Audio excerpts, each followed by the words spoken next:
கர்த்தருடைய பரிசுநாமத்திற்கு ஸ்தோத்திரம் உண்டாகட்டும். இந்த காலைவெளியிலே மறுபடியும் உங்களுக்கு நான் ஸ்தோத்திரத்தையும் வாழ்த்துதலையும் கூறி, நீங்கள் நல்ல சுகமாய், ஆரோக்கியமாய், தைரியமாய், இந்த உலகத்திலே ஜெயித்தவர்களாய் வாழ உங்களுக்காக நான் ஜெபிக்கிறேன். ஜெபத்தோடு கூட இன்னைக்கு ஒரு அருமையான செய்தியை நாம் கேட்க போகிறோம். அது என்ன என்றால், இவ்வளவு நாள் ஆண்டவராகிய இயேசு கிறிஸ்து ராஜா, பிரதான ஆசாரியன், தீர்க்கதரிசி நிறைவேறுதல் என்றெல்லாம் நாம் பார்த்தோம். ஆனால் இன்றைக்கு நாம் ஒரு சின்ன காரியத்தை பார்க்கிறோம். அது என்ன என்றால், ஆண்டவராகிய இயேசு கிறிஸ்து அவ்வளவு பெரியவராக இருந்தாலும், அவர் உயர்ந்தவராக இருந்தாலும், சிறியவனையும் குப்பையில் இருக்கிறவனையும் அவர் நோக்கி பார்க்கிறார் என்று சொல்லி நாம் வேதத்திலே வாசிக்கிறோம். சங்கீதங்களில் அதை வாசிக்கிறோம். இந்த நாளில் கூட மார்க் 10:14 நாம் வாசிக்கிறோம் ஒரு அருமையான வசனம். இயேசு அதை கண்டு, எதை கண்டு என்றால், பிள்ளைகள் இயேசுவினிடத்தில் வருவதற்கு பெற்றோர்கள் கொண்டு வருகிறார்கள், அவர்களை தொட்டு ஆசீர்வதிக்க வேண்டும் என்று. அப்பொழுது சீஷர்கள் அவரை பார்த்து அந்த பிள்ளைகளை அதட்டி தூர தள்ளுகிறார்கள், அவர்களை வெளியே அனுப்புகிறார்கள். அப்பொழுது இயேசு விசனம் அடைந்தார். பிள்ளைகள் தன்னிடத்தில் வர முடியாததை கண்டு இயேசு விசனம். இன்றைக்கு நாம் பிள்ளைகளை அற்பமாய் நினைக்கிறோம். ஆனால் இன்றைய பிள்ளைகள் நாளைக்கு அவர்கள் பெரிய ஒரு தலைவர்களாய் மாறி இருக்கிறார்கள்.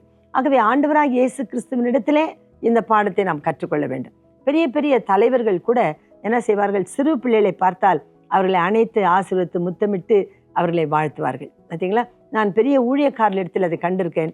சின்ன பிள்ளைகளை பார்க்கும் பொழுது அவர்கள் தள்ளாதபடிக்கு அவர்களை அணைத்து கொள்வார்கள். அப்படி ஒரு சிறுவனை ஒரு பெரிய ஊழியக்காரர் அணைத்து கொண்டதை நான் பார்த்தேன். அவனை ஆசீர்வதித்தார். இன்றைக்கு அந்த சிறிய மகன் ஒரு பெரிய ஊழியக்காரனாக இருக்கிறதை என் கண்ணால் நான் பார்த்து கொண்டு இருக்கிறேன். அதற்கு காரணம் என்ன என்றால், அவர்களுடைய ஆசீர்வாதம். இது எங்கிருந்து வந்த குணம்? ஆண்டவராகிய இயேசு கிறிஸ்துவிடத்திலிருந்து நாம் கற்றுக்கொள்கிற ஒரு பாடமாக இருக்குது. அவர் என்ன செய்கிறாராம்? அந்த சீஷர்கள் பிள்ளைகளை வெளியே தள்ளும் பொழுது, அவர்களை தூரப்படுத்தும் பொழுது, அவர் விசனம் அடைந்து, சிறு பிள்ளைகள் என்னிடத்தில் வருவதற்கு இடம் கொடுங்கள், அவர்களை தடை பண்ணாதிருங்கள், தேவனுடைய ராஜ்யம் அப்படிப்பட்டவர்களுக்குரியது என்று சொல்லி அவர் சொன்னார். நம்முடைய ஊழியக்காரர் கூட பாஸ்டர் யஷ்வந்த்குமார் இருக்கும் பொழுது, நம்முடைய சபையில் பிள்ளைகள் சண்டே ஸ்கூலுக்கு அனுப்பினால அவருக்கு ரொம்ப துக்கமாயிடும். பிள்ளைங்க உட்காந்து வசனம் கேட்கட்டும், நான் சொல்கிற வசனத்தை கேட்கட்டும், ஒரு வாரம்னா விடுங்க அப்படின்னு சொல்லுவார். சண்டே ஸ்கூலுக்கு போகணும், பிள்ளைகள் அங்கே போய் நல்லா கற்றுக்கொள்ள வேண்டும். ஆனாலும் கூட பிள்ளைகள் சபையில் இருக்கட்டும், அவர்கள் ஆராதிக்கட்டும் என்று சொல்லி அவர் ரொம்ப வாஞ்சிப்பார். 200 பிள்ளைகளுக்கு மேலே முன்னாடி உட்கார்ந்துருந்தாலும் அவர்கள் என்ன சேட்டை பண்ணாலும் அதை அவர் சகித்து கொள்வார். பிள்ளைகள் இருக்கட்டும், தேவ சமூகத்தில் வளர வேண்டும் என்று சொல்லி. இன்றைக்கு அப்படி வளர்ந்த பிள்ளைகள் பெரிய பெரிய ப்ரொஃபஷனல்ஸாய், காரியங்களில் அவர்கள் காரிய சித்தி உள்ளவர்களாய் ஆசீர்வதிக்கப்பட காரணம் என்ன என்றால், அவர்கள் சிறு வயதிலே கர்த்தருடைய வீட்டிலே அவர்கள் வளர்வதற்கு அது காரணமாக இருந்தது என்று சொல்லி பார்க்கிறோம். அதனால இந்த ஆண்டவராகிய இயேசு கிறிஸ்து இந்த சிறு பிள்ளைகளை அவர் அதிகமாய் நேசித்தார். அதை குறித்து சில வார்த்தைகளை நாம் வாசிப்போம். ஆண்டவராகிய இயேசு அவர் பரலோகத்துக்கு போவதற்கு முன்னே சீமோனுக்கு பல வேலைகளை கொடுத்து விட்டு போக வேண்டும் என்று அவர் விரும்புகிறார். சீமோன் பேதுரு அவரை மறுதலித்தார். ஆனாலும் கூட அதை அவர் மறந்து அவரை மறுபடியும் தன்னிடத்தில் அழைத்து அவருக்கு போஜனம் கொடுத்து, வேதத்தில் வாசிக்கிறோம் யோவான் 21:15 அவர்கள் போஜனம் பண்ணின பின்பு இயேசு சீமோன் பேதுருவை நோக்கி, முதலாவது அவர் ஆகாரத்தை கொடுக்கிறார், அதுக்கப்புறம் கரெக்ஷன் பண்ணுகிறார். இன்றைக்கு நாமும் கூட அப்படி செய்தால், இந்த பழக்கத்தை நாம் எடுத்துக்கொண்டால் அது எவ்வளோ பிரயோஜனமாக இருக்கும். நாம் திட்டி துரத்தி விடுவோம், ஆகாரம் கூட கொடுக்காமல் ஒருவேளை விரட்டி விடுவோம். அப்படி நாம் செய்கிறதுனால அந்த ஆத்மா ரட்சிக்கவும் படாது, மனம் திரும்பவும் செய்யாது. அதனால் இந்த இடத்துல பார்க்கும் பொழுது அவர் போஜனம் கொடுத்தாராம். நாமும் கூட போஜனம் கொடுப்பதிலே முன்னாடி இருப்போம். நம்முடைய வீட்டில் அநேக புசித்து குடித்து கர்த்தருடைய சமூகத்திலே அவர்கள் சந்தோஷமாக இருந்தால் அந்த நன்றி அவர்கள் மறக்க மாட்டார்கள். அது தெய்வத்தினுடைய அன்பினிடத்தில் அவர்கள் கூட்டி சேர்க்கப்படுவதற்கு ஒரு காரணமாகும். இயேசு போஜனத்தை முதலாவது கொடுக்கிறார். 2வது சீமோன் பேதுருவை நோக்கி அவர் சொல்லுகிறார், நீ எல்லாரிடை காட்டிலும் என்னை நேசிக்கிறாயா என்று கேட்கிறார். அவர் நான் உம்மை நேசிக்கிறேன் என்று சொல்லும் பொழுது முதலாவது சொல்லுகிறார், என் ஆட்டுக்குட்டிகளை மேய்ப்பாயாக. சரிங்களா? ஆண்டவர் ஆடையும் ஆட்டுக்குட்டிகளையும் குறித்து அவர் கவலை உள்ளவராயிருக்கார். ஆடுகள் என்றால் தன்னுடைய மேய்ச்சல், தன்னுடைய ஜனங்கள். ஆட்டுக்குட்டிகள் என்றால் இனி வரப்போகிற சந்ததிகள். பார்த்தீங்களா? சிறு பிள்ளைகள், அந்த சிறு பிள்ளைகளை கூட நாம் விடக்கூடாது என்று சொல்லி அவர்களை நாம் கிறிஸ்துவனுடைய அன்பிலே வளர்க்க வேண்டும். கிறிஸ்துவனுடைய அன்பை நாம் பிள்ளைகளுடைய உள்ளத்தில் ஊற்ற வேண்டும். அப்படி நாம் காண்பிக்கும் பொழுதுதான் அவர்கள் என்றைக்காகிலும் ஒரு நாள் உலகத்தில் எவ்வளோ தூரம் அவர்கள் போனாலும் கூட அவர்கள் திரும்பி வருவதற்கு அது ஏதுவாக இருக்கும். அதனால் கிறிஸ்துவின் அன்பை அவர்கள் அறிய வேண்டும். நாம் சண்டே ஸ்கூலில் சொல்லிக் கொடுக்குறோம், Jesus loves the little children என்று சொல்லி பாடல்கள் எல்லாம் சொல்லி தருகிறோம். இயேசு வந்து கதவை தட்டுகிறார், ராஜாவாய் நிற்கிறார், பரதேசி போல காணப்படுகிறார் என்று சொல்லலாம் நம் பிள்ளைகளுக்கு ஏன் சொல்லி தருகிறோம்? அந்த கிறிஸ்துவின் அன்பு அவர்கள் உள்ளத்தில் இருந்தால் அது அவர்களை நெருக்கி ஏவுமா. பாவத்துக்கு போகாதபடிக்கு, பாவத்திலே விழுந்தாலும் பாவ உணர்ச்சியை, குற்ற உணர்ச்சியை அவர்களுக்கு கொடுத்து அவர்கள் தன்னிலே தானே அவர்கள் மனம் திரும்புவதற்கு கிறிஸ்துவின் அன்பு தான் அவர்களை ஏவும். அதனால நாம் எதை கொடுக்காவிட்டாலும் கிறிஸ்துவின் அன்பை பிள்ளைகளுக்கு காண்பிக்க வேண்டும். நான் ஒரு சிறிய காரியத்தை உங்களுக்கு சொல்லுகிறேன். ஒரு பெரிய பணக்கார தகப்பன் தன் மகளுக்கு எல்லாவற்றையும் கொடுத்தாராம். கொடுத்து, நீ சந்தோஷமாயிரு, தாயில்லாத பிள்ளை, நீ ஒன்றுக்கும் குறைபடக்கூடாது என்று எல்லாவற்றையும் கொடுத்தார். ஆனால் இயேசுவை குறித்து அவளுக்கு சொல்லிக் கொடுக்கவில்லை. அவள் பாவத்திலும் அக்கிரமத்திலும் குடியிலும் பலவிதமான அடிக்ஷனிலும் போய் கடைசியில் அவள் துன்மார்க்க ஜீவியத்தில் போய் தற்கொலை செய்து சாகலாம். தகப்பனையும் இழந்து போகிறாள். இனி எனக்கு இந்த உலகத்தில் யார் இருக்கிறார்கள்? சொத்து பணமெல்லாம் ஒன்றுக்கும் உதவில்லை, சமாதானம் இல்லை, செத்து அடிய வேண்டும் என்று சொல்லி நினைக்கும் பொழுது ஒரு ஊழியக்காரர் அவள் இடத்துல போய் இயேசுவை குறித்து அவளுக்கு சொல்லுகிறார். அவர் குடி கடையிலே அவளை பார்த்து அவளுக்கு சுவிசேஷத்தை சொல்லுகிறார். நல்ல ஊழியக்காரனாக இருந்தாலும் அந்த ஆத்மாவை நிமித்தம் கர்த்தர் அவரை அந்த இடத்துக்கு நடத்துகிறார். அவர் போய் சுவிசேஷத்தை சொல்லும் பொழுது அவள் சொன்னால், என் தகப்பன் எல்லாவற்றையும் எனக்கு கொடுத்தார், ஆனால் நீங்கள் சொல்கிற அந்த இயேசுவை கொடுக்கவில்லை என்று சொல்லி. அப்பொழுது அவர் இயேசுவின் இடத்தில் அந்த மகளை வழி நடத்தின பிற்பாடு அவளுடைய வாழ்க்கை அர்த்தமுள்ளதாய் மாறிற்று. அவள் அநேக வருஷங்கள் கர்த்தருக்குள்ளே வாழ்ந்தாள் என்று சொல்லி பார்க்கிறோம்.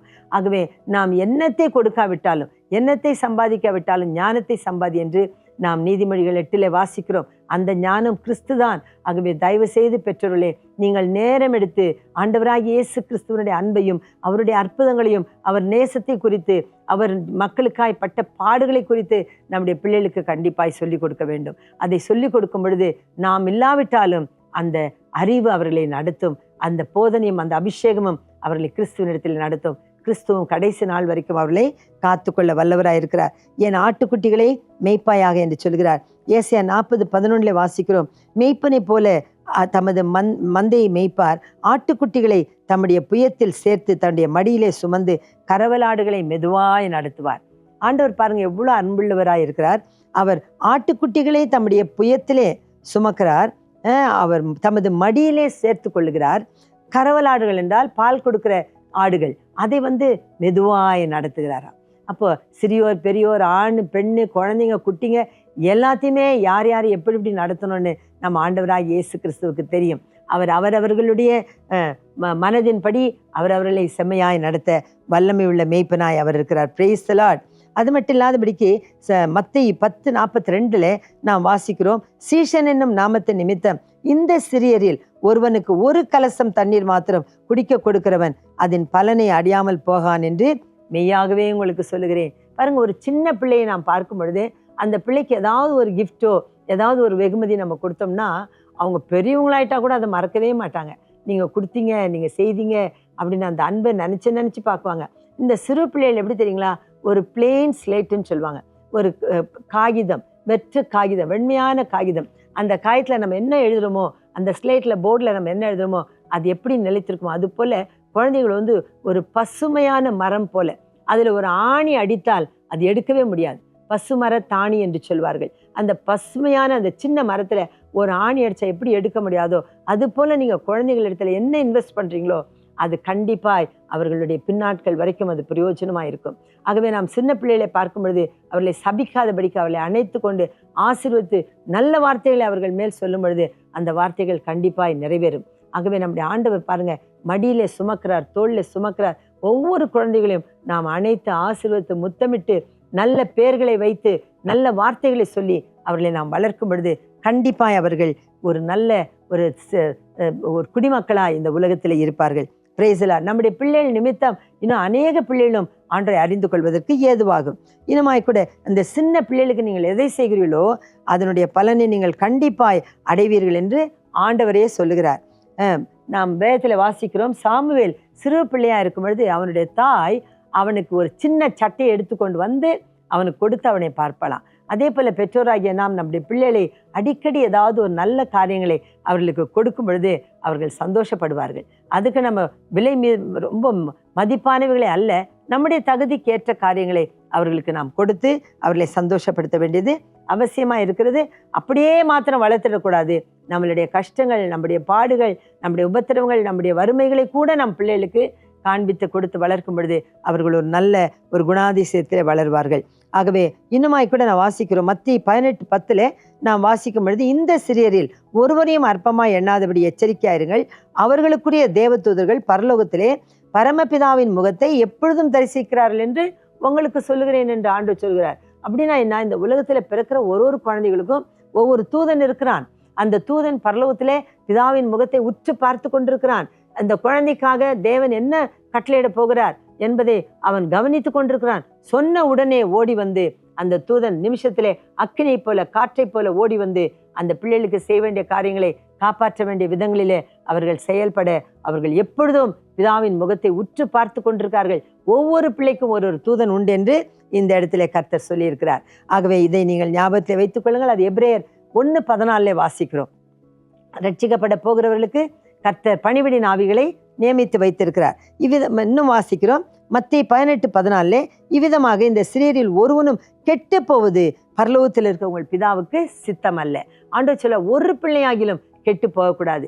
அவர்களுக்கு நல்ல புத்தி சொல்லி ஒரு நல்ல குடிமக்களாய் அவர்களை நாம் வளர்க்க வேண்டும். அவர்கள் கெட்டு போவது ஆண்டவருக்கு சித்தமே இல்லை. இன்றைக்கு யோசித்து பாருங்கள், திரும்பி பாருங்கள், நம்ம சுற்றிலும் எத்தனை வாலிப பிள்ளைகள், எத்தனை வாலிப ஸ்திரீகள் ஐயோ பயங்கரமான குடியிலும் காஞ்சாவிலும் இன்ஜெக்ஷன்ஸுகள் பலவிதமான ட்ரக்ஸுகளிலே அடிமையாகி கிடக்கிறார்கள். இதெல்லாம் நமக்கு வேதனை கொடுக்க வேண்டும். கண்ணீரோடு அவர்களுக்காக நாம் உபாசிக்க வேண்டும், ஜெபிக்க வேண்டும். அவர்கள் சிறு பிள்ளைகளாக இருக்கும் பொழுது நாம் அவர்களுக்கு சொல்லியிருந்தால் இன்றைக்கு அவர்கள் மனமாறி இருப்பார்கள். சிறு வயதிலே நாம் அவர்களுக்கு சொல்லாததினால் இன்றைக்கு அவர்கள் கெட்டு போனார்கள். நான் அடிக்கடி சொல்வேன், பிள்ளை சிறியவனாய் இருக்கும் பொழுதே அவனுக்காக கண்ணீரோடு ஜெபி. இல்லை என்றால் அவன் வாலிபனான பிற்பாடு நீ கண்டிப்பாய் கண்ணீர் விட்டு அவனுக்காய் உபாசிக்க வேண்டி வரும். ஆகவே ஒரு பிள்ளைகளுக்காக நாம் சிறு வயதிலே ஜெபிக்க வேண்டியது மிகவும் அவசியமாயிருக்கிறது. ஆமேன். ஆகவே இந்த நாளிலுமாய் கூட கர்த்தர் சிறு பிள்ளைகளை எவ்வளவாய் நேசித்தார், எவ்வளவாய் அவர்களுக்காய் பிரயாசப்பட்டார், எவ்வளவாய் பேசியிருக்கிறார் பாருங்கள்.